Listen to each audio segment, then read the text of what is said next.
Vea lo que dice 1 Timoteo del 1 del 3, bueno, capítulo 1 del 3 al 4, lo leo yo si quieren. Dice, como te rogué que te quedases en Éfeso cuando fui a Macedonia, para que mandases a algunos que no enseñen diferente doctrina. Como que vi ahí enseñanzas que no eran de acuerdo a lo que Pablo había enseñado, ni presten atención a fábulas y genealogías interminables, que acarrean disputas más bien que edificación de Dios, que es por fe. Así te encargo ahora. Esto es el encargo que Pablo le estaba haciendo a Timoteo, de combatir estas falsas enseñanzas, estas desviaciones que estaban sucediendo en la iglesia de Éfeso, en otras iglesias también, ¿verdad? Pablo le exhorta a Timoteo a mantenerse firme en la sana enseñanza, en la sana doctrina, y a ejercer su ministerio como pastor con una conciencia limpia y una fe sincera. Palabras textuales de los textos que hemos estado estudiando. Hay un llamado aquí para Timoteo y para todos nosotros a la fidelidad doctrinal, a la sana doctrina. No es una mera preocupación académica de Pablo, es una cuestión de vida y muerte según la perspectiva de Pablo. Muerte o vida espiritual. Pablo ve la sana doctrina como el medio por el cual Dios preserva a su pueblo en la fe. La sana doctrina es trascendental, es importante, es el medio que Dios utiliza para mantener a su pueblo en el camino correcto. Por eso es tan importante no desviarse, ¿verdad? Y evitar o contrarrestar toda enseñanza contraria. Esa es la intención de Pablo con Timoteo.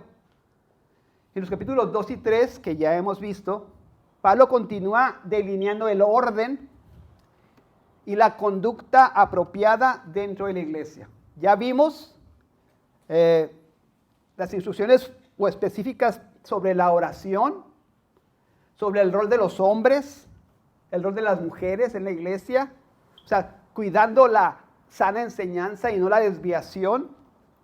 Vimos también los requisitos de los líderes, los obispos y los diáconos, guardando el orden, ¿verdad? Estas secciones reflejan la preocupación de Pablo por una iglesia que refleje el carácter de Dios, tanto en la estructura como en su testimonio, lo que está predicando, lo que está enseñando.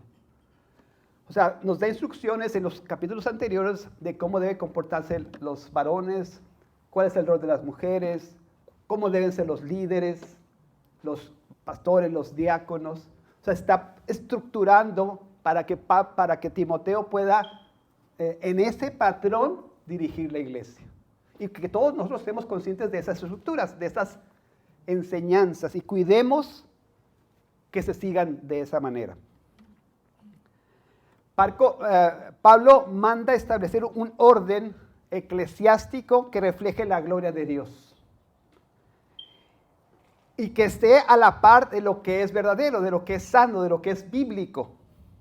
Así también nosotros, hermanos, los que proclamamos y defendemos la verdad, también debemos recibir estas enseñanzas, recibir esta encomienda. Como iglesia, como individuos, debemos vivir al nivel de las verdades que predicamos y que hemos creído, para poder defender y poder cuidar la sana doctrina, con un carácter que se ha moldeado a la verdad de Dios, con un carácter que ha discernido y que puede distinguir entre lo que es bueno y lo que es malo, lo que es de Dios y lo que es contrario a Dios, discernimiento de la verdad bíblica. No solamente los que predican, sino todos los miembros, hombres y mujeres, que formamos la iglesia, debemos vivir en esta estructura, en esta verdad, de forma que demos testimonio de la enseñanza que hemos recibido. Así como los líderes son llamados a ser modelos de integridad la comunidad, todos nosotros, debemos asegurarnos de comprender y de personificar, de actuar de acuerdo al misterio de la piedad que hemos recibido. Y eso es lo último que estuvo predicando nuestro pastor. ¿A qué se refería con cuidar este misterio de la piedad? ¿Qué es lo que hay que guardar según lo que hemos estado estudiando? La última vez que predicó el pastor Mario acerca de estos pasajes, capítulo 3 de Timoteo, nos dijo que Pablo le pide a Timoteo que retenga la forma de las sanas palabras que de mí oíste. Retén la forma de las sanas palabras que de mí oíste. En la fe y amor que es en Cristo Jesús. Guarda el buen depósito por el Espíritu Santo que mora en nosotros. El pastor nos explicaba que Pablo tenía en mente que guardáramos la verdad y que la protegiéramos. Esto es el misterio de la piedad. Y nos habló un poquito de esto la última vez que predicó. Él se enfocó en el texto que está en 1 Timoteo capítulo 3 y dijo, la última partecita antes de lo que vamos a predicar ahora, e indiscutiblemente grande es el misterio de la piedad. ¿Se acuerdan? Es lo que estuvo predicando él. Dijo, Dios fue manifestado en carne, justificado en el Espíritu, visto por los ángeles, predicado a los gentiles, creído en el mundo, recibido arriba en gloria. Esto engloba este misterio de la piedad. Hizo hincapié en que no solamente hablaba de las doctrinas que creemos, sino hablaba de la persona de Cristo, como la encarnación de la verdad misma. Fue manifestado en carne, nos dijo, el Dios eterno, infinito, autosuficiente, se hizo hombre. Es una verdad fundamental que debemos guardar y cuidar. No dejó de ser Dios, es importante que entendamos esto, no dejó de ser Dios, pero asumió plenamente nuestra humanidad. Jesús, siendo la imagen del Dios invisible, el resplandor de su gloria y la expresión exacta de su naturaleza, tomó forma de hombre. Una verdad fundamental que debemos guardar y proteger. Justificado en el Espíritu. El Espíritu Santo dio testimonio de su justicia perfecta, la justicia de Cristo. El pastor Mario nos explicaba que en el bautismo de Jesucristo se vio cómo descendió en forma corporal el Espíritu, daba un testimonio de lo que estaba pasando. Y se escuchó la voz del Padre diciendo, este es mi Hijo amado, en que tengo complacencia. Visto de los ángeles, Él nos dijo que los ángeles contemplaron con asombro lo que estaba sucediendo. No tenían el conocimiento de lo que estaba, sino conforme estaba desenvolviéndose esta drama, los acontecimientos, los ángeles asombrados de lo que sucedía, cómo se encarnaba el Verbo de Dios. Estuvieron presentes en su nacimiento, le fortalecieron en el Getsemaní y anunciaron la resurrección de Cristo. También nos dijo que esta verdad que guardamos es que Cristo es predicado a todas las naciones. Este evangelio no es un mensaje local o judío, étnico solamente, es un mensaje para todas las naciones. Es una proclamación universal de la supremacía de Cristo sobre todos los pueblos, sobre todas las lenguas, sobre todas las razas. Desde Jerusalén hasta los confines de la tierra, Cristo se predicó y se predica como el único Salvador del mundo. Fue creído en el mundo, aunque el mundo lo rechazó, sabemos eso. Los suyos, no en el sentido étnico, sino los suyos en el sentido espiritual, lo recibieron. No todos han creído, pero los que son de Cristo, sus ovejas, oyen su voz. ¿Y qué? Y lo siguen. Recibido arriba en gloria.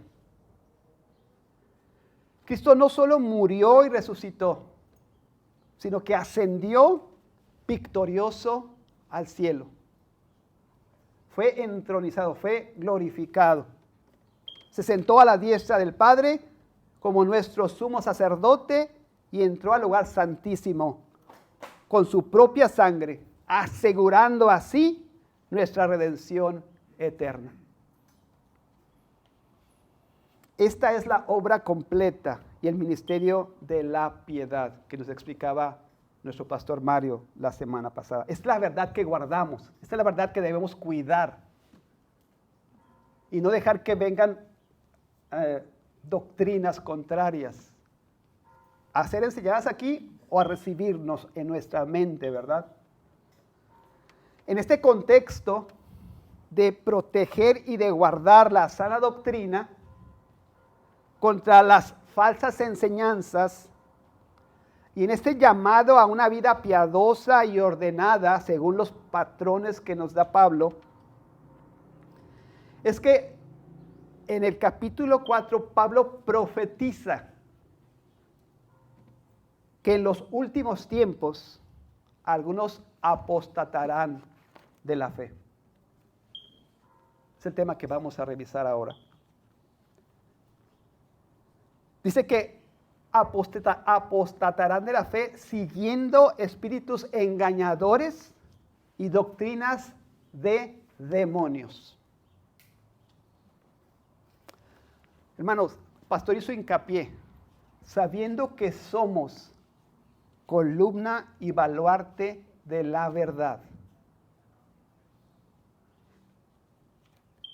Debemos ver este capítulo como una advertencia misericordiosa de Dios para que estemos alertas de que Satanás va a luchar, se va a oponer hasta el último momento contra la verdad, contra la sana doctrina. Vamos a leer 1 Timoteo 4, del 1 al 5. La palabra de Dios dice así: pero el Espíritu dice claramente que en los postreros tiempos algunos apostatarán de la fe, escuchando a espíritus engañadores y a doctrinas de demonios, por la hipocresía de mentirosos que, teniendo cauterizada la conciencia, prohibirán casarse y mandarán abstenerse de alimentos que Dios creó para que con acción de gracias participen de ellos los creyentes y los que han conocido la verdad. Porque todo lo que Dios creó es bueno y nada es de desecharse si se toma con acción de gracias, porque por la palabra de Dios y por la oración es santificado. Vamos a orar. Que el Señor nos ayude a comprender esta advertencia y a estar alertas, ¿verdad? De las maquinaciones de Satanás, de estos falsos maestros, de estas falsas enseñanzas. Señor, aquí estamos. Entendemos, Señor, la responsabilidad que hay de la iglesia para mantener la sana doctrina. Queremos ser, Señor, agentes utilizados en tu nombre, Señor, para levantar tu palabra en alto, para defender contra todo error, contra toda falsa enseñanza, contra todo aquello que se desvía de la verdad de Dios, del evangelio que se ha predicado. Permite, Señor, que esta iglesia y en cada uno de nosotros como individuos haya discernimiento bíblico para detectar, para señalar, para rechazar toda enseñanza contraria al evangelio de Jesucristo. Toda enseñanza que venga a manchar, a vituperar, a pisotear el sacrificio de Cristo en la cruz por los escogidos. Deja que tu Espíritu Santo sea en nosotros y abra nuestras mentes, fortalezca nuestros corazones para esta tarea. Te lo rogamos, Señor, en nombre de Cristo Jesús. Amén. Bien, no es un texto complicado, son 5 versículos, pero son trascendentales, muy importantes para nuestra vida como individuos y como iglesia. Versículo 1 dice: pero el Espíritu dice claramente que en los postreros tiempos algunos apostatarán de la fe, escuchando a espíritus engañadores y a doctrinas de demonios. La palabra pero ahí está en contraposición de la postura que acabamos de estudiar del pasaje anterior, donde se nos llama a guardar la fe. No siempre sucede así en las iglesias. O sea, Pablo sabe esto y no quiere que seamos sorprendidos. Capítulo 3 termina con el resumen de la verdad que debemos guardar y el 4 empieza, pero no siempre sucede así. El Espíritu dice, la palabra de Dios, que es inspirada por el Espíritu Santo, está llena de advertencias contra los que no guardan la verdad. Esta frase que Pablo utiliza no deja lugar a ambigüedades. Es una revelación directa del Espíritu Santo, no una intuición humana ni una deducción lógica de Pablo. Aquí Pablo está hablando de una verdad que le fue revelada. El Espíritu dice, hay una certeza de lo que se está diciendo, una certeza escatológica. En los tiempos, en los últimos tiempos sucederá esto.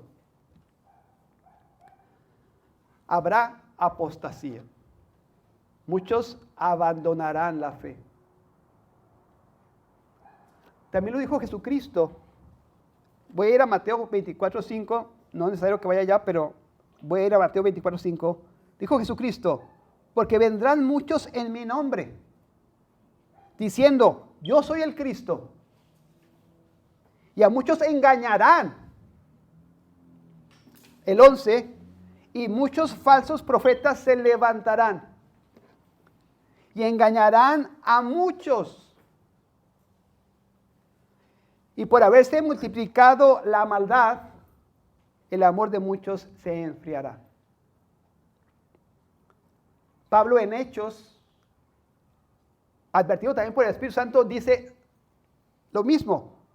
Hechos 20:29, porque yo sé que después de mi partida, está hablando Pablo, entrarán en medio de vosotros lobos rapaces, en medio de la iglesia, que no perdonarán al rebaño. Y de vosotros mismos, de dentro de la iglesia, se levantarán hombres que hablen cosas perversas para arrastrar tras sí a los discípulos. El Espíritu Santo dice claramente que en los postreros tiempos algunos apostatarán de la fe. ¿Qué es eso de los postreros tiempos? No solamente es postreros tiempos en términos sencillos, de la muerte de Cristo hasta todo el tiempo, hasta nuestros días. Los postreros tiempos no están en el futuro. Desde que Cristo vino, fue encarnado, asciende, ahí comienzan los postreros tiempos. Y van a concluir hasta que Él regrese. O sea, esto de la apostasía no es nuevo. Viene desde el ministerio de Jesucristo hasta nuestros días. Y solamente pues se ha agravado y se va a llegar a su máxima expresión, ¿verdad?, acercándose al momento en que Cristo regrese. Estamos hablando que nosotros estamos en los últimos tiempos, desde la muerte de Jesucristo hacia acá. Aunque el plan redentor de Dios es inaludible, no se puede cambiar, Satanás se opondrá hasta el último momento a estos planes. Y no tenemos que sorprendernos de esta profecía. Está en la Biblia para advertirnos de esto que está sucediendo, de esto que viene, de esto que sucede aún en medio de las iglesias. Algunos apostatarán de la fe, escuchando a espíritus engañadores y a doctrinas de demonios. La apostasía, hermanos, no es simplemente una desviación doctrinal, sino una traición premeditada al Dios vivo. Una traición, un abandono por personas que conocen la verdad y que optan voluntariamente a abandonar esa verdad. Es el abandono de la fe, no por ignorancia, sino por una entrega voluntaria a otra voz, a otra enseñanza. La voz de estos espíritus engañadores, de estas doctrinas de demonios. La apostasía no es algo que ocurre fuera de la iglesia. No puede ser un apóstata alguien que no ha creído. El apóstata es el que cree, a menos externamente, y luego abandona esa creencia. La apostasía no es algo que ocurre fuera de la iglesia, sino dentro de ella. Los que apostatan son aquellos que han estado expuestos a la verdad. Han profesado la fe, al menos externamente, pero luego la abandonan. Esto es lo que hace la advertencia, o que esta advertencia sea tan grave. El enemigo, Satanás y sus demonios, no siempre vienen como el león rugiente, como que es evidente detectarlo, sino a veces dice la palabra de Dios que se visten como ángeles de luz. Y predican entre nosotros, entre las iglesias.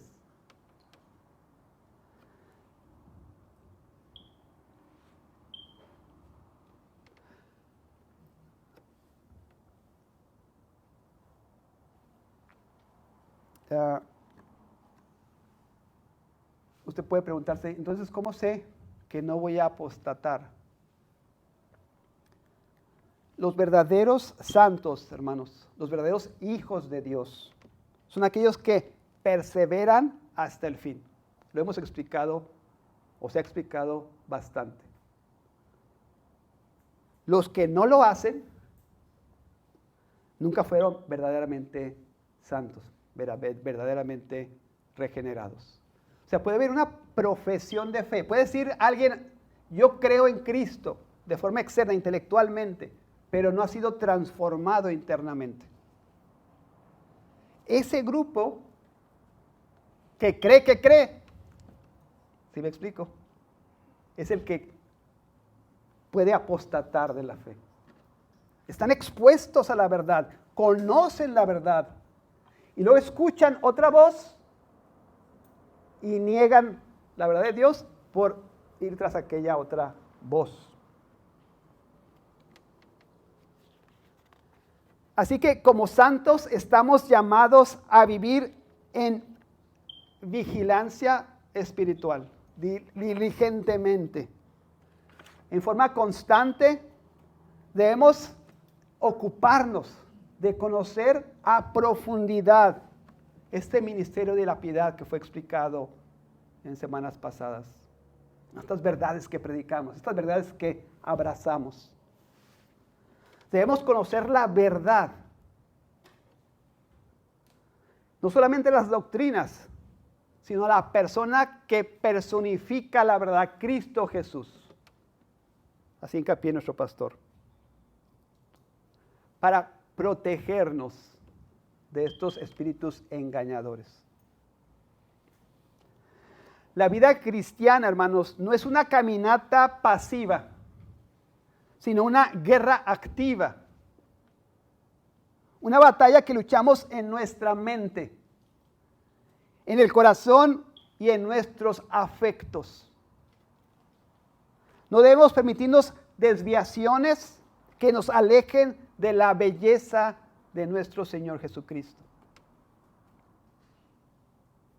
Recuerden que Satanás es astuto y sagaz y no ataca directamente con los pecados más viles, sino con pequeñas desviaciones. Eso es o sea, va a haber más personas en el infierno que son religiosos, que creen que están en el camino de la verdad, a personas que abiertamente adoran a Satanás. O sea, Satanás engaña a más personas por pequeñas desviaciones de la verdad que por el satanismo, ocultismo así abiertamente dicho.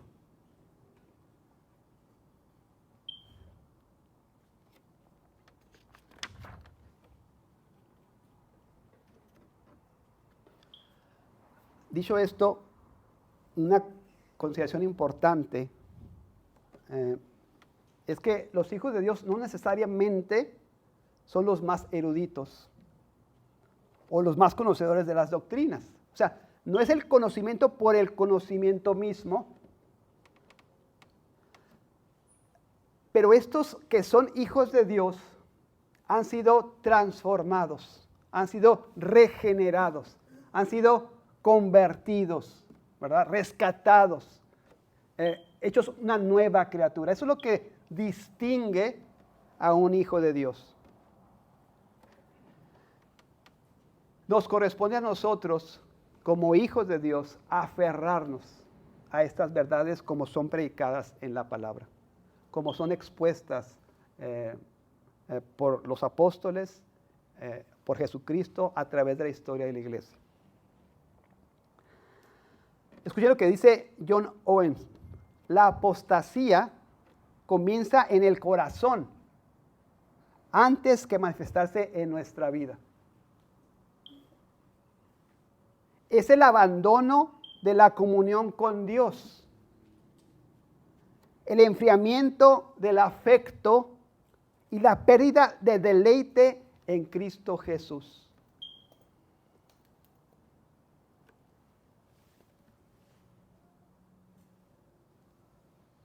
Lo hemos dicho bastante, creo. No dejemos de asombrarnos.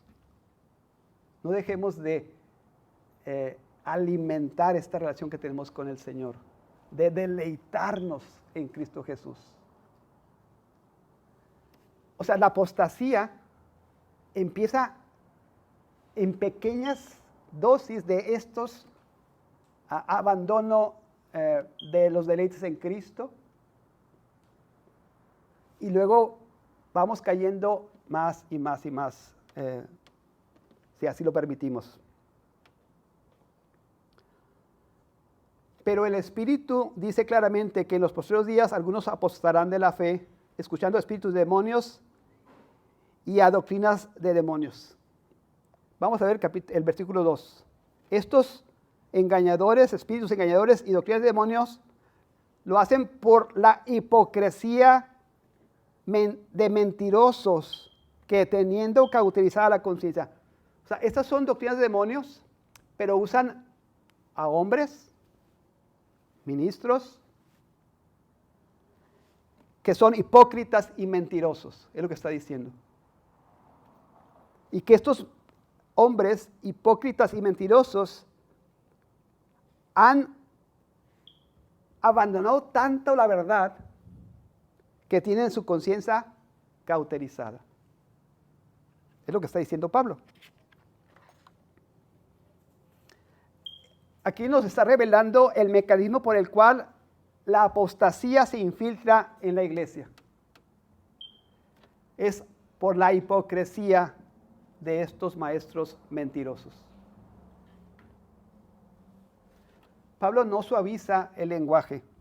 Nos dice que estas personas no es que estén confundidas o que estén mal enseñadas. Los llama mentirosos hipócritas. Y añade que su conciencia está cauterizada. La hipocresía, hermanos, es el terreno fértil donde crecen las doctrinas de los demonios. Estos mentirosos no solo creen falsedades, sino que engañan con apariencia de piedad. Eso es lo vil. Eso es lo complejo o lo sagaz de estas enseñanzas, que tienen apariencia de piedad. Son lobos con piel de ovejas, dice otro texto. No es evidente a primera vista. Su enseñanza puede ser y sonar bíblica. No puede ser, puede sonar bíblica, incluso piadosa, pero está vacía en el fondo de la vida de Dios, del Espíritu Santo. Toda esta hipocresía, hermanos, es una especie de idolatría. Estos hombres, maestros, falsos maestros, forman un Dios distinto en su cabeza. Un Dios que no es bíblico y predican este Dios. Eso es idolatría.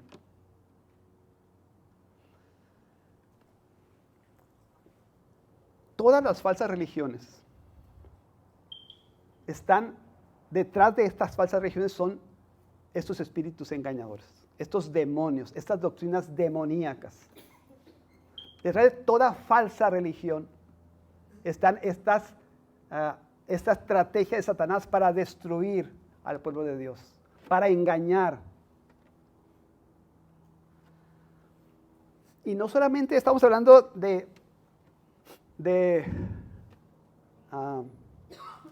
religiones tribales, ¿no?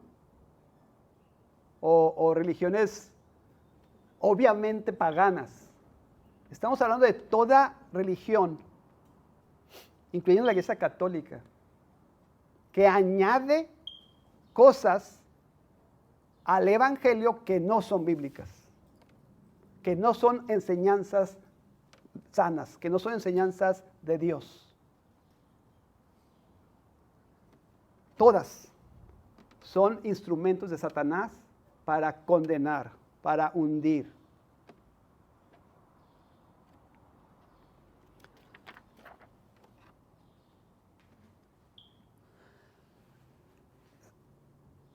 Satanás, cuando predica, los ministros o falsos maestros, cuando predican, enseñan de tal manera que suena, no sé, interesante, piadoso pudiera sonar, pero en el fondo tienen la intención de destruir.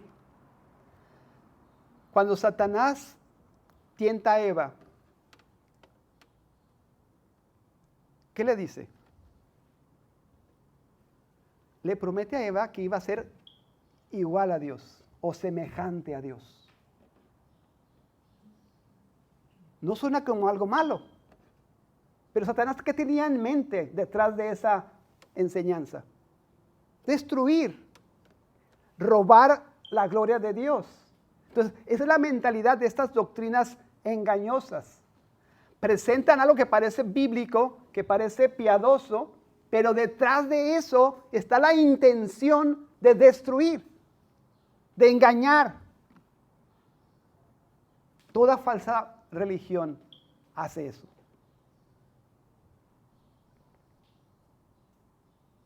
Estos hipócritas se describen como teniendo la conciencia cauterizada.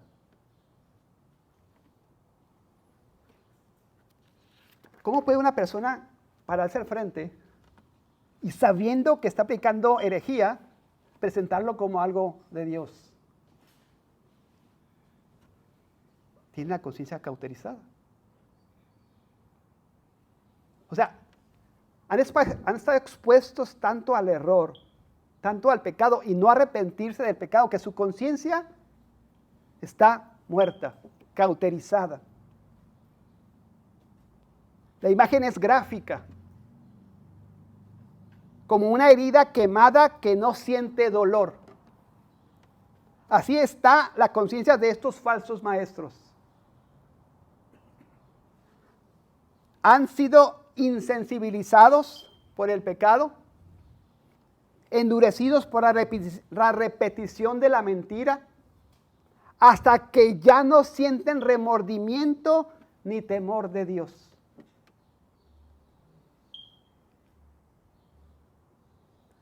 Esa, hermanos, es una condición espiritual peligrosa. Cuando la conciencia está cauterizada, ya no responde a la verdad. Es como un nervio que está muerto. Ya no tiene sensibilidad. La acción de pecar repetidamente, ignorando las advertencias bíblicas, esta acción de repetidamente pecar, ignorando la advertencia bíblica, mata la sensibilidad espiritual de las personas.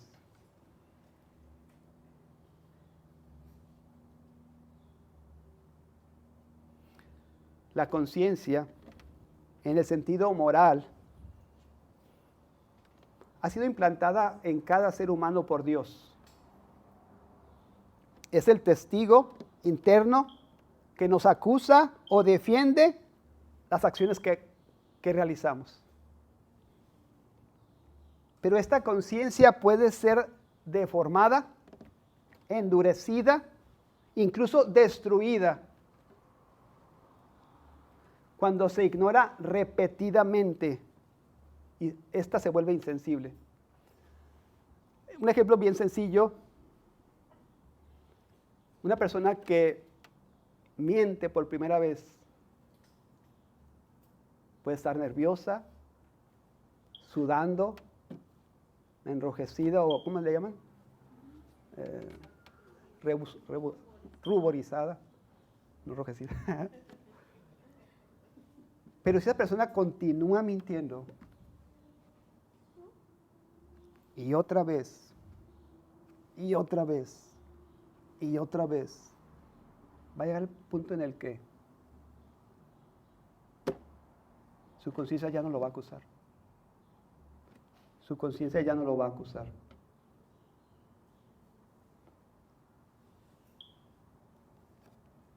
Eso sucede con cualquiera de los pecados, ¿verdad? Si estamos pecando repetidamente, deliberadamente, llega un punto en que nuestra conciencia ya no nos va a acusar. Eso es lo que pasa con los falsos maestros. Tienen su conciencia cauterizada a tal grado que no hay remordimiento.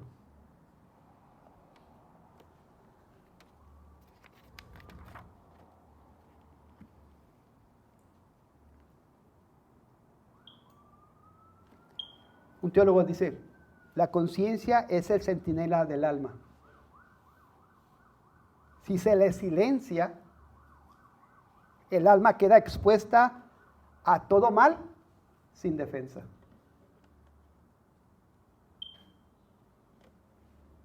Owen advierte: el pecado no muere por sí solo, hermanos. Si no lo matas al pecado, el pecado te matará a ti. Y cuando el pecado reina en tu vida, la conciencia se convierte en su esclava. Ya no reacciona, no está informada por la verdad de Dios. Está acostumbrada al pecado. La conciencia cauterizada es el resultado de una vida sin arrepentimiento. Es el juicio de Dios sobre aquellos que han rechazado repetidamente su voz.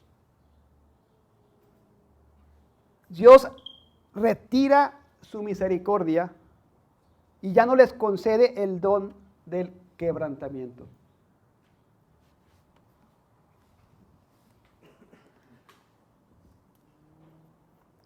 ¿Cómo aplicamos eso a nuestra vida, a los que son hijos verdaderos de Dios? Al menos como una advertencia, que no debemos acostumbrarnos a una vida pecaminosa. Sabemos que somos pecadores, sabemos que continuamos pecando, pero es muy diferente, hermanos, que no nos importe el pecado que estamos cometiendo, que no nos arrepintamos, que no haya un llamado, se ponga triste, eso. Es muy diferente, ¿verdad? O sea, una persona, un hijo de Dios, un verdadero hijo de Dios, comete pecado y hay una conciencia que le acusa, un Espíritu Santo que redarguye y busca arrepentirse. No continúa, ¿verdad?, practicando este pecado. No quiere decir que instantáneamente, pueden ser periodos, pero al final busca ser perdonado, se arrepiente de su pecado, ¿verdad?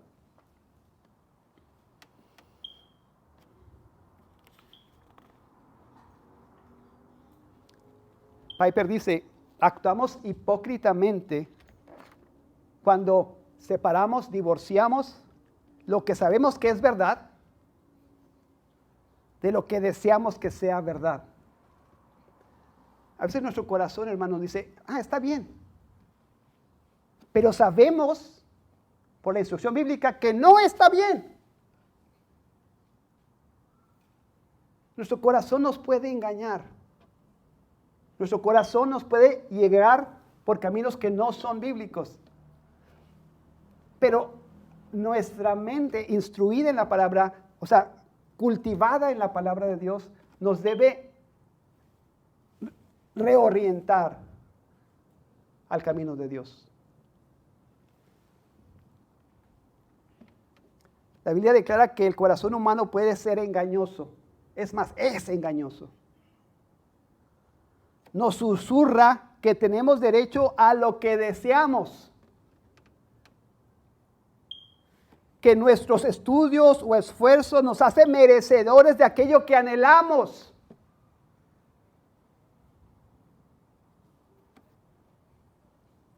En ese autoengaño corremos el riesgo de desconectarnos de la verdad de Dios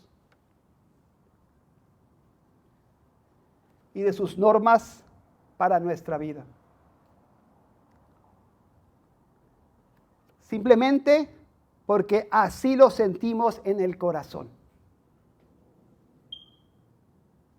Porque yo creo que está bien lo que estoy haciendo. Y somos capaces de desconectar la verdad bíblica de la acción que estamos haciendo. Ahí radica el peligro de esta advertencia y la traición misma del apóstata, ¿verdad? Si continúa en ese caminar.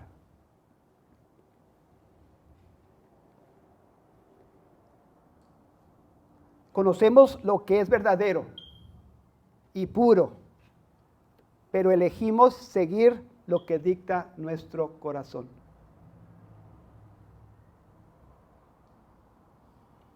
Examinemos nuestro corazón. ¿Estamos viviendo con una conciencia sensible al Espíritu Santo?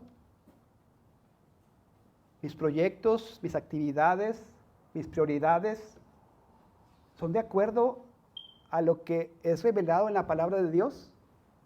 ¿O es lo que mi corazón me está dictando?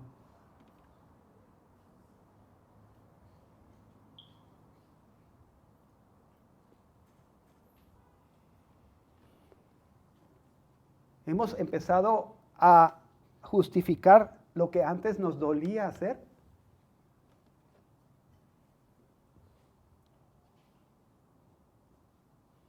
La conciencia, hermanos, es como un músculo, ¿verdad?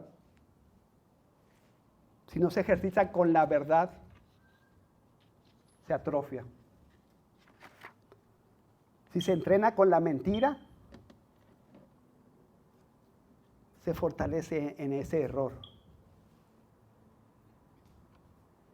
Nosotros como hijos de Dios, como cristianos, debemos cultivar una conciencia bíblica. Es la diferencia, una conciencia bíblica. Ahí la importancia del llamado, ¿verdad?, a la lectura bíblica, del llamado al estudio, del llamado al dedicar tiempo a estar en la palabra de Dios. Debemos desarrollar una conciencia bíblica, no una conciencia cultural o familiar o de educación que tengo. La conciencia no es infalible. Debe ser informada por la palabra de Dios. De lo contrario, puede ser manipulada por los deseos de este mundo, por nuestro corazón, y justificar nuestras propias acciones pecaminosas. En los últimos tiempos, la hipocresía religiosa será abundante.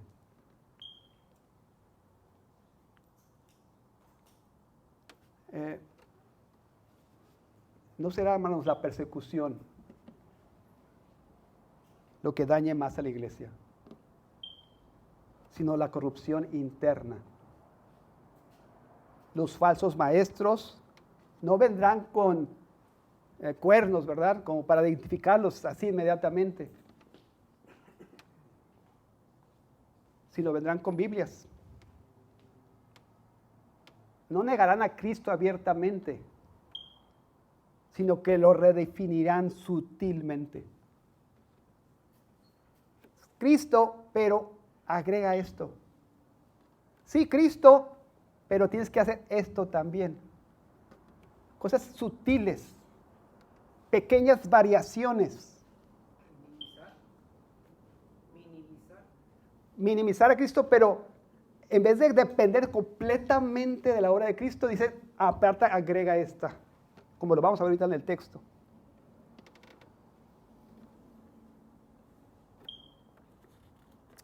Watson dijo, el diablo tiene sus ministros y ellos no siempre predican el infierno.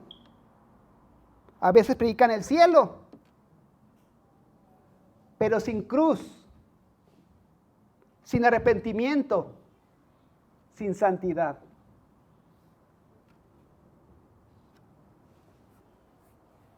No sé si me explico. O sea, la predicación puede ser tan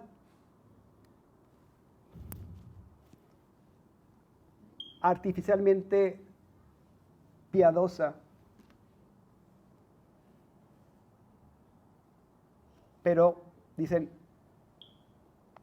el sacrificio de Cristo no es suficiente.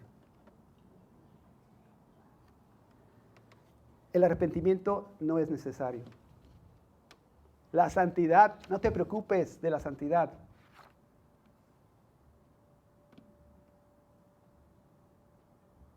Versículo 3. Ve la sutileza. Prohibirán casarse y mandarán abstenerse de alimentos que Dios creó para que con acción de gracias participen de ellos los creyentes y los que han conocido la verdad. Está bien Cristo, pero no te cases, ¿eh? Está bien Cristo, pero abstente de estos alimentos. Pablo aquí denuncia las dos manifestaciones concretas de esta falsa enseñanza. No, hay muchas más, pero aquí está atacando estas dos posturas. La prohibición del matrimonio y la abstenencia de alimentos. Ambas prácticas, aunque revestidas de espiritualidad, son en realidad negaciones de la bondad y la suficiencia de la obra de Cristo en la cruz. Pablo no está atacando la disciplina personal, ni el ayuno voluntario, sino una doctrina que prohíbe lo que Dios ha declarado que es bueno. Esta clase de austeridad religiosa es una forma de legalismo, de falsedad disfrazada de santidad. Es el intento de alcanzar el favor divino por medio de la negación de lo creado, como si la creación fuera impura.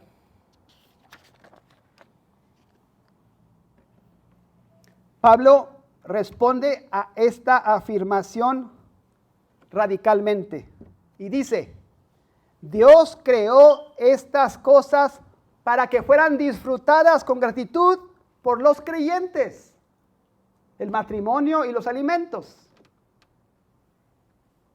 Esta falsa enseñanza no es nueva en nuestros días, viene desde los tiempos de Pablo. No voy a entrar mucho en tecnicismos, pero hay todo corrientes gnósticas y muchas corrientes que decían que todo lo material era pecaminoso y que debíamos considerar solamente las cosas espirituales.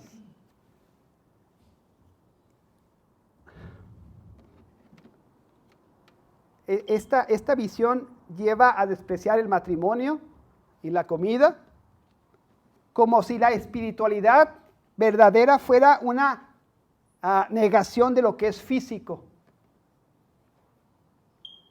Pero el cristianismo bíblico afirma que la creación es buena y que la redención de nuestras vidas, de nuestros cuerpos, no anula la creación, sino que la restaura, la redime. Hermanos, Dios no creó el matrimonio ni los alimentos como una trampa. A ver quién cae. ¿Sí me explico? Sino como dones para el gozo de nuestras vidas y para la gloria de Dios. El problema no está en lo que es creado, sino en el corazón de los que idolatran a la creación, ¿verdad? Como hemos visto, hermanos, en las clases en la mañana, el matrimonio, lejos de ser un obstáculo espiritual, es la imagen del evangelio en nuestras vidas. Es una bendición. Es una bendición para gozar. La comida, lejos de ser una tentación, puede ser una expresión de gratitud a Dios y de comunión con Dios. Aquí me refiero a, o sea, es muy claro, por ejemplo, yo sé que muchos no estamos muy familiarizados con muchas falsas doctrinas, pero la Iglesia Católica es un ejemplo claro, donde piden que el sacerdote o las monjas se abstengan del matrimonio, como si eso agregara algo necesario para su santidad. Sus prácticas de celibato y monastéricas, o no sé cómo se le puede decir, no es otra cosa que un engaño de Satanás. Agregar algo a la perfecta obra de Cristo Jesús.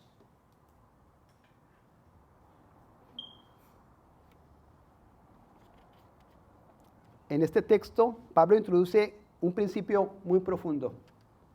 La acción de gracias transforma el uso de lo creado en adoración.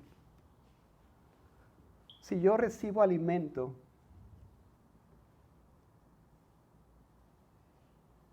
y lo hago con acción de gracias. Esto ordinario, esto que es físico, ordinario, no sacro, se puede convertir en algo que adore, que glorifique, que exalte a Dios. Cuando yo tomo alimento y agradezco a Dios por ese alimento, reconozco a Dios como el dador de ese alimento. Lo ordinario, lo cotidiano, se eleva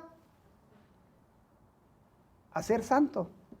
El matrimonio, si lo acepto, si lo recibo como un regalo de Dios y doy gracias a Dios por el matrimonio, deja de ser mundano y deja de ser pecaminoso. Nunca lo fue, pero a veces la gente tiene esa percepción.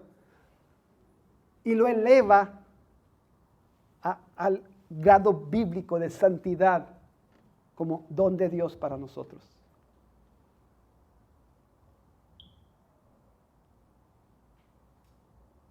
Pablo especifica que estos dones son para los creyentes y los que han conocido la verdad. Esto implica que el uso correcto de la creación requiere tanto fe como conocimiento bíblico. No basta con disfrutar, hay que hacerlo en el contexto de una relación redimida, una relación con Dios. Recibo el alimento, reconozco la fuente, reconozco que es un don de Dios, reconozco que Él es el dador, el creador, el que me sustenta, y eso glorifica a Dios.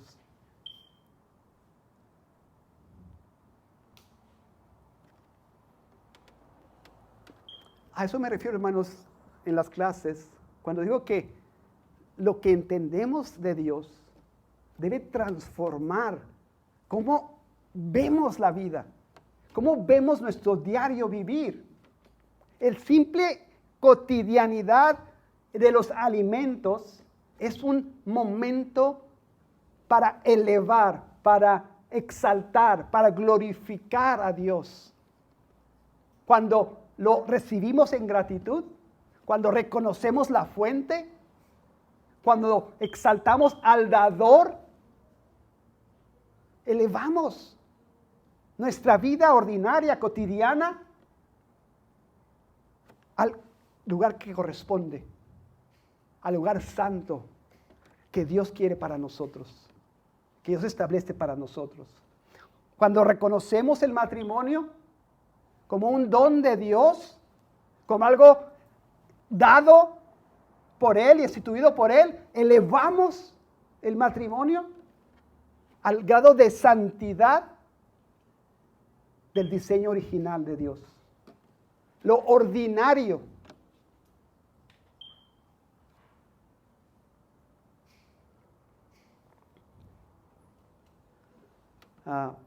Todo lo que hacemos, ya sea que coma o que beba, ¿verdad? ¿Qué dice? Hacedlo todo para la gloria de Dios. Todo lo que hacemos, en el trabajo, en la escuela, hacedlo todo en gratitud, en oración, elevándolo, ¿verdad? A ese sentido correcto, bíblico de nuestro Dios. Somos llamados, hermanos, a vivir una espiritualidad física, si se entiende la palabra, la contraste. En este mundo, pues. No una espiritualidad que huye del mundo. O que se aísla, ¿verdad? Allá en el convento o en el monasterio. Sino que vivimos y llevamos la santidad de Dios a donde quiera que estemos, en donde quiera que nos desarrollemos, en donde quiera que estemos interactuando. No glorificamos a Dios más cuando ayunamos que cuando comemos. Lo glorificamos más cuando en ambos casos, sea que comamos o que ayunemos, lo hacemos para gloria de Dios. ¿Me explico?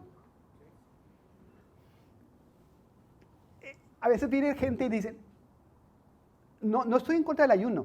De hecho, estoy a favor del ayuno, pero haz esto porque esto te va a traer espiritualidad. Es lo mismo. Ya sea que comas o que ayunes, hazlo para que Dios sea exaltado. Ya sea que te cases o que quedes soltero, hazlo para que Dios sea exaltado. Nuestra vida, hermanos. Este es el llamado a vivir, a guardar esta enseñanza pura, bíblica, de cómo el Hijo de Dios debe vivir su vida. Cómo la iglesia, ¿verdad?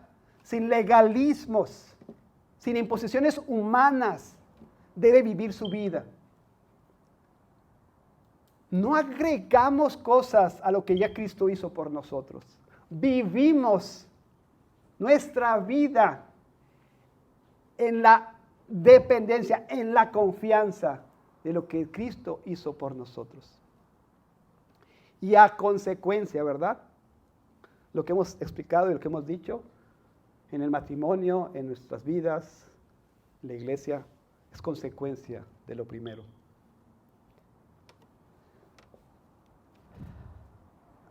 Debemos aprender a ver el matrimonio como una escuela de santidad,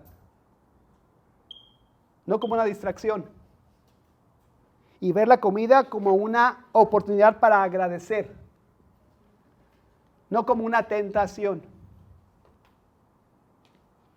El legalismo dice, no toques, no gustes, no manejes. Pero el Evangelio dice, todo lo que Dios creó es bueno. ¿Sí entiende la sutileza de la que estoy hablando? La falsa enseñanza cuando te dicen, esto es malo, esto es bueno. Debemos vivir en armonía con lo que es bíblico. Y por eso debemos discernir. Y por eso debemos estudiar. Y por eso debemos empaparnos de la verdad de Dios.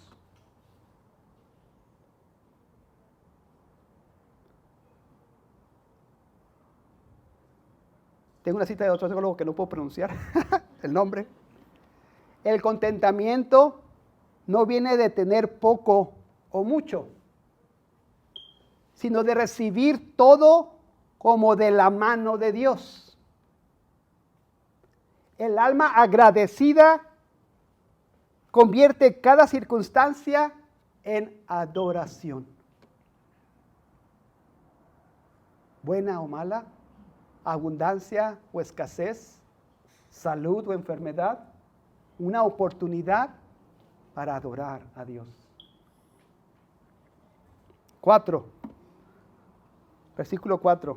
Perdón que estamos en tiempo todavía. Porque todo lo que Dios creó es bueno y nada es de desecharse si se toma con acción de gracias. Pablo afirma contundentemente acerca de la bondad de la creación, de que es buena. Pablo, haciendo referencia al relato de Génesis, declara que todo lo que Dios creó es bueno. Esta es una refutación directa a las enseñanzas de escasez o ascéticas o gnósticas que despreciaban, ¿verdad?, el matrimonio o los alimentos como impuros o como no espirituales. Génesis 1:31 dice, y vio Dios todo lo que había hecho, y he aquí que era bueno en gran manera.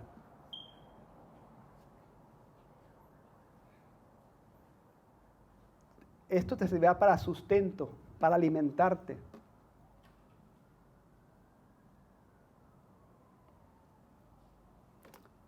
vio que todo era bueno en gran manera. Para nosotros como cristianos, hermano, cada elemento de la creación,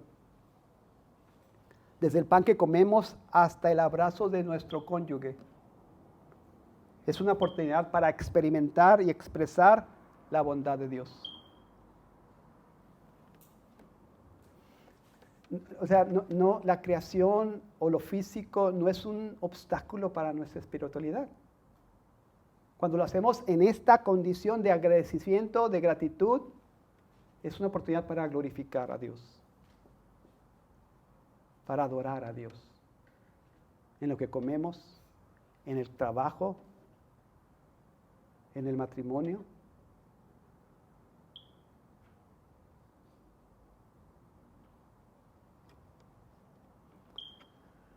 No contrario, ¿verdad?, a lo que algunas sectas dictan de abstenerse del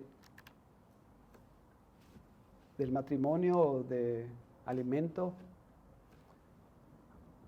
de flagelarse, ¿verdad?, de sacrificar el cuerpo, de vivir en miseria, porque es otra postura también. No, pues si tienes dinero no eres de Dios. Tienes que vivir en miseria.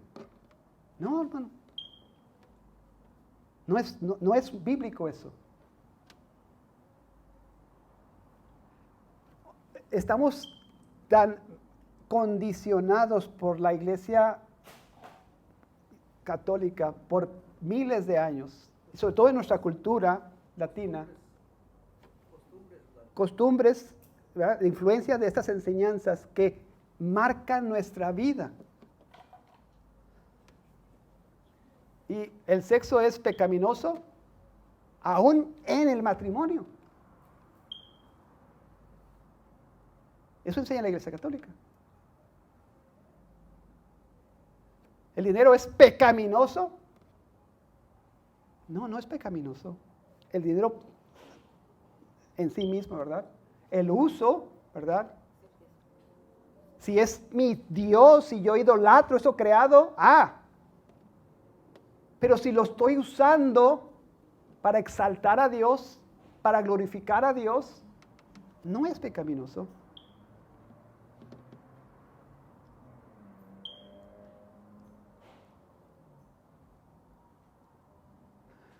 Debemos entender esto como un principio vital en nuestra cosmovisión cristiana. El creyente no debe temer la creación o a la creación, sino redimirla. No debemos huir del mundo, sino vivir en el mundo en santidad, como luz, como orden en medio del caos. Ese es el llamado que tenemos. No apartarnos al cerro donde no. Ve al mundo y vive en el mundo como luz en el mundo. Que reflejes la transformación real, evidente, que tu vida ha sufrido a causa del Evangelio. A causa de lo que Dios ha hecho en tu vida.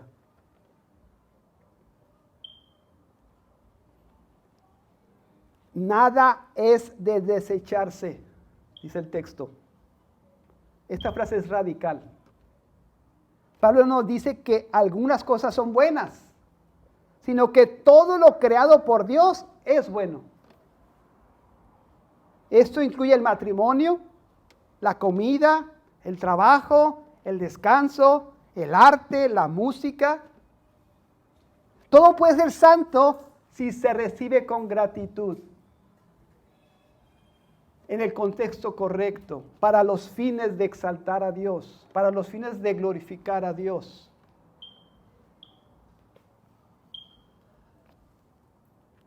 Lo pecaminoso viene cuando distorsionamos estos favores, cuando distorsionamos estos regalos, cuando abuso de lo que Dios me ha dado, cuando redefino el matrimonio, ¿verdad? Cuando no vivo el matrimonio en los propósitos de Dios. Cuando no me alimento con los fines correctos.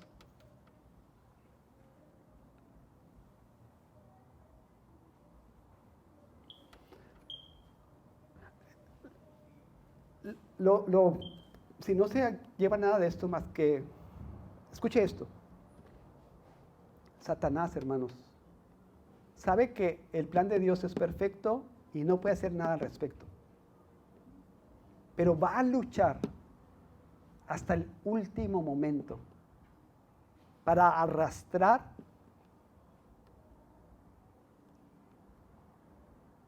para destruir, para engañar,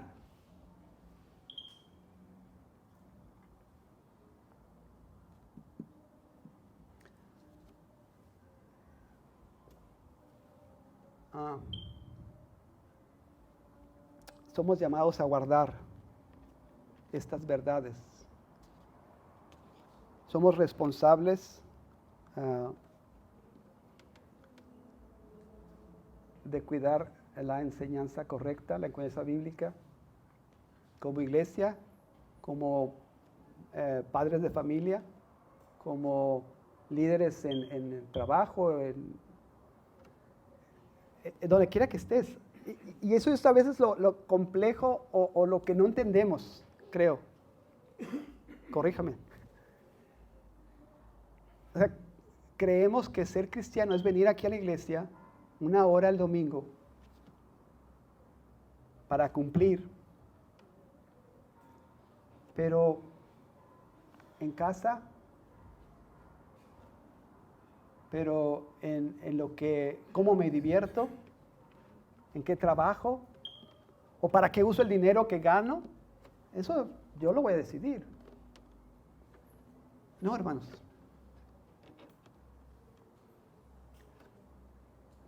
Nuestra vida debe ser un reflejo, o sea, nuestra vida en todas las áreas, no departamentalizado, ¿verdad? En todas las áreas debe ser un reflejo de la obra maravillosa de Cristo en la cruz.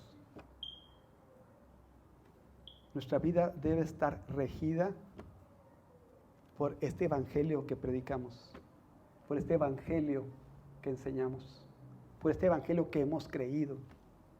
Nuestra vida debe ser testimonio, ejemplo, claro ejemplo de cómo un hijo de Dios exalta a su Creador, exalta a su Dios en todas las áreas, en todas las circunstancias.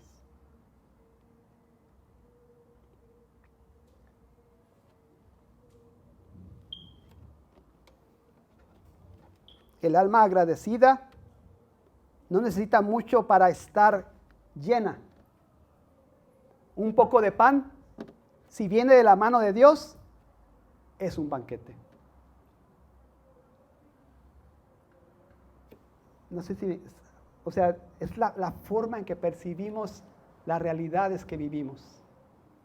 La forma en que percibimos y la que existimos debe estar informada, debe estar empapada de lo que significa Dios, su enseñanza, su palabra, su obra, y esto glorificará a Dios en nuestras vidas.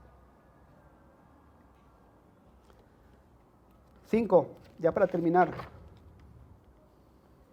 Porque por la palabra de Dios y por la oración es santificado. Por último, Pablo responde a la pregunta que está implícita. ¿Cómo puede algo creado como el matrimonio o la comida ser considerado santo? Pablo responde con claridad. Por la palabra de Dios y por la oración.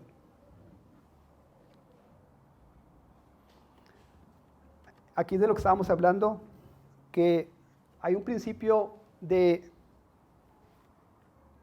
consagración. Hay un principio en el que entrego todo lo que soy a Dios. Hay un principio en el que toda mi vida debo llegar a esa comprensión. La cotidianidad de mi vida. Las cosas más sencillas, más básicas, como comer y beber. Todo esto debe estar saturado, informado por lo que Dios ha hecho en mi vida. Y cuando vivimos en esta palabra, en esta forma de gratitud a través de la oración, estamos glorificando y exaltando a Dios. Es una invitación a vivir cada momento, desde lo más elevado hasta lo más trivial, como una expresión de adoración. La santidad no está en el objeto, sino en el corazón que lo recibe conforme a la palabra y lo consagra en oración. No es que esto o aquello sea santo, está en la actitud, en el corazón del que lo recibe. ¿Cómo recibes tu alimento? ¿Cómo recibes tu cheque el viernes o cada 15 días? No, pues soy un campeón, mira. Yo puedo. O lo recibes en gratitud, o lo recibes en adoración, o lo recibes en humilde dependencia al que es el dador de las cosas. Eso santifica nuestra vida, eso santifica cada una de las acciones, por mundanas que pudieran parecer a primera vista, ¿verdad? La actitud de nuestro corazón, de nuestra mente, al recibir ese regalo.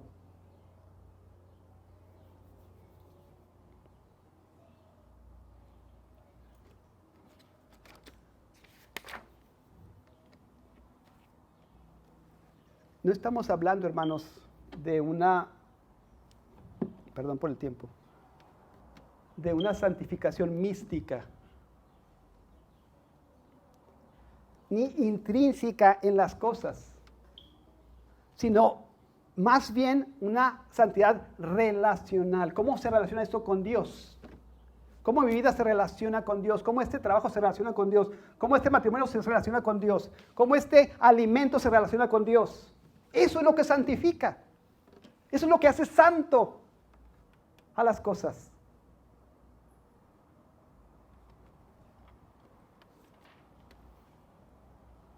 Los objetos y las personas se santifican al ser consagrados para Dios. Y si entendemos esto y recibimos las cosas creadas en oración, como una expresión de nuestra dependencia y gratitud hacia el dador, convertimos lo común en santo.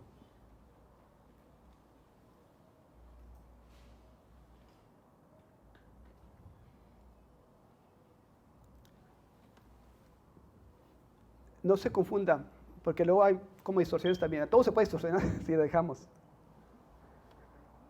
La palabra de Dios debe informarnos. Es el criterio por el cual discernimos si una cosa es buena o mala. ¿Qué es útil? ¿Qué es santo? No debemos confiar en nuestras emociones, ni en nuestras tradiciones, ni en nuestro corazón, sino en la revelación divina. Dice que por la palabra y la oración. La Escritura nos enseña que el matrimonio es honorable. Hebreos 13:4. Que la comida es buena, Génesis 9:3.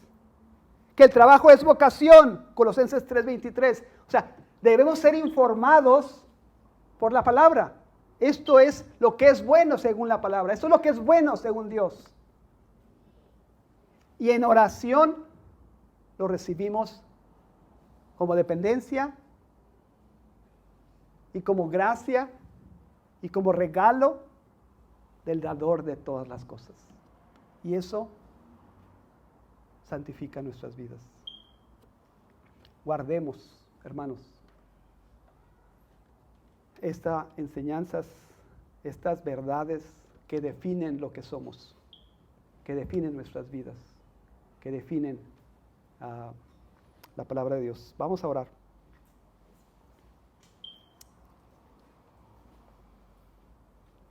Haga ahí una pequeña introspección de lo que es su vida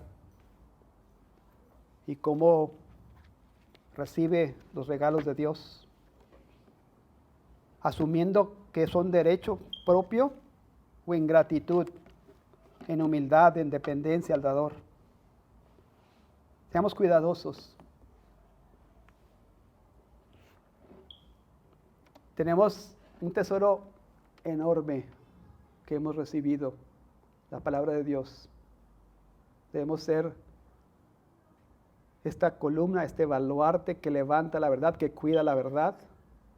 Debemos ser esta luz, debemos llevar este orden al que hemos sido llamados para vivir conforme al propósito de Dios en nuestras vidas, para glorificar a Dios en lo más trivial hasta lo más excelso, en todo lo que hacemos, para la gloria de Dios. Te pedimos esto, Señor, que sea una verdad palpable, práctica en nuestras vidas, para tu nombre, para tu gloria, para tu alabanza. En nombre de Cristo Jesús. Amén.